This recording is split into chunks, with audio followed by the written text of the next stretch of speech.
For perspective now on this story, we welcome in NFL analyst Marcellus Wiley. And Marcellus, fortunately, in your pro career, you never experienced anything like this. But if you could lend some insight to the fans and the viewers out there who have never been inside a locker room and just how tight of a family it truly is in there. Yes. How tough a loss would be, considering that. It's such an unfortunate loss. And, I mean, it really feels like you lost a brother just because you spend more time with your brethren on the football team than you do with your own family. I mean, you're there 6, 7 in the morning. You don't leave sometimes 6, 7 at night.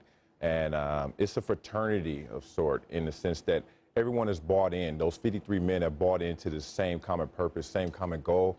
And we're all from different walks of life. We look different, we act different, but we're all in there for one reason. And when you lose someone who's on that same page with you, it becomes very unfortunate because it reminds you of your own mortality, and it also reminds everyone that you're a person before you're a player. And situations like this are so strange because you never see them coming. I don't care what the resume is. I don't care about the indiscretions of your past. You never see this result coming. And just yesterday, I was talking to Chad in the morning, and we were going to talk that night. And I texted him last night, and he didn't respond.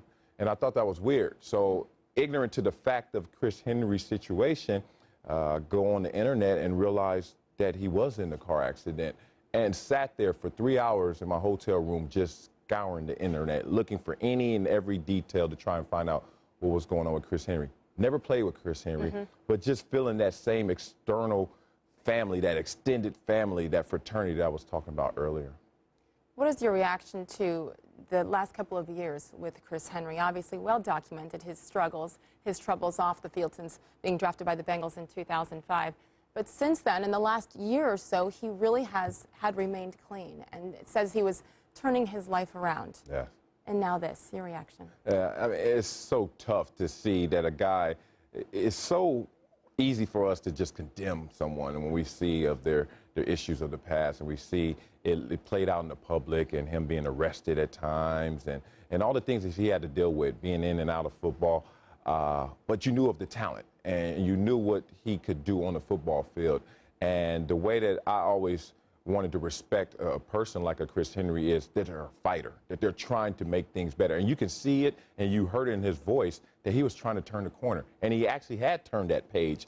Everyone in that building for the Cincinnati Bengals believed so, and it seemed that way in his real life. And then, once again, it's that sharp, deep left turn out of nowhere that makes no sense to anyone, and this is the result. I mean, it's so unfortunate for him.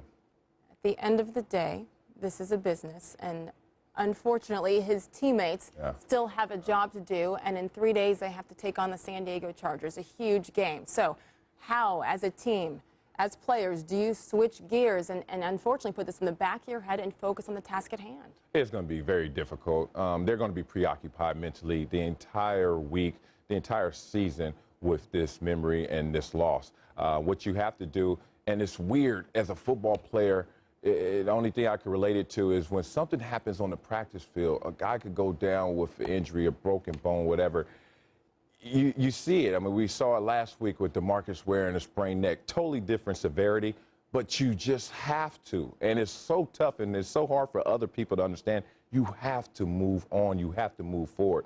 And that's what the Cincinnati Bengals have to do. You have to now let your play be inspired with the passion of that loss and to live his memory through your actions. That's the only way you can do it. It makes no sense. It's irrational to just say, continue to move forward, but the Bengals have to. Because in most lines of work, you take some time off, bereavement, you take some, and in this, that's just not the case. Marcellus Wiley, thank you for your perspective on this. Once again, 26-year-old Bengals receiver Chris Henry dead after an incident yesterday, domestic dispute. Chris Henry passing away just this morning.